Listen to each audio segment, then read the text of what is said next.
se a gente comparar com a visibilidade que o Espiritismo adquiriu ao longo do século XX, por causa da figura do Chico Xavier, depois por causa da figura do Divaldo Franco, né, com seus pontos, né, positivos e os negativos, com as polêmicas e os não polêmicos, né, as contribuições deles para o movimento espírita, eles foram grandes divulgadores de uma religião com a qual as pessoas poderiam se identificar.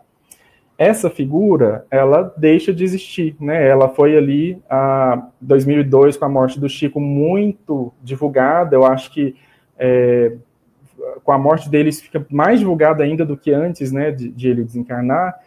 Então aí a gente tem esse aumento em 2010, mas pelo mesmo motivo, né, dessa referência mediúnica, né, e idolátrica que existia, a gente perde número de adeptos por causa também dessa falta dessa referência ali popular.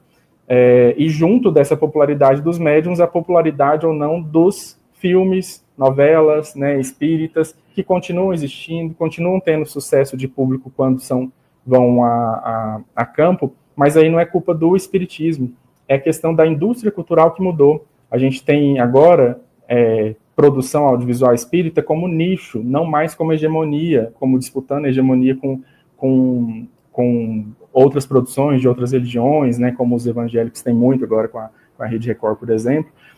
A gente tem uma mudança estrutural, né, nos meios de comunicação que colocou isso em outro lugar, né? Então a gente não tem esse espaço da disputa mais, a gente está ocupando um outro lugar na construção ali de um imaginário sobre uma religião com a qual as pessoas possam se identificar. É sobre isso que eu estou falando, né? Então a gente perde espaço por causa da questão da assistência social, por causa da perda de uma identidade icônica mediúnica, por causa do espaço que era ocupado pelas novelas e filmes espíritas, e a gente acaba ganhando um espaço no imaginário popular que é negativo, que é aquele que também vocês já apontaram em artigos de vocês que eu li, que é a popularidade que médiums que cometeram crimes no exercício de sua mediunidade, né, ou não, cometeram crime, né, mas assim, às vezes no exercício da mediunidade, às vezes não nesse exercício.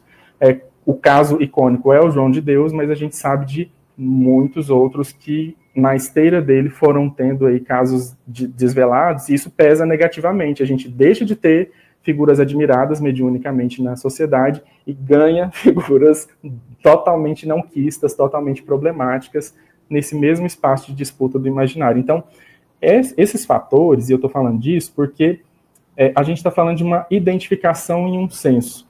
A identificação em uma pesquisa, ela não acontece necessariamente por causa do sentido profundo da religiosidade ou não da pessoa.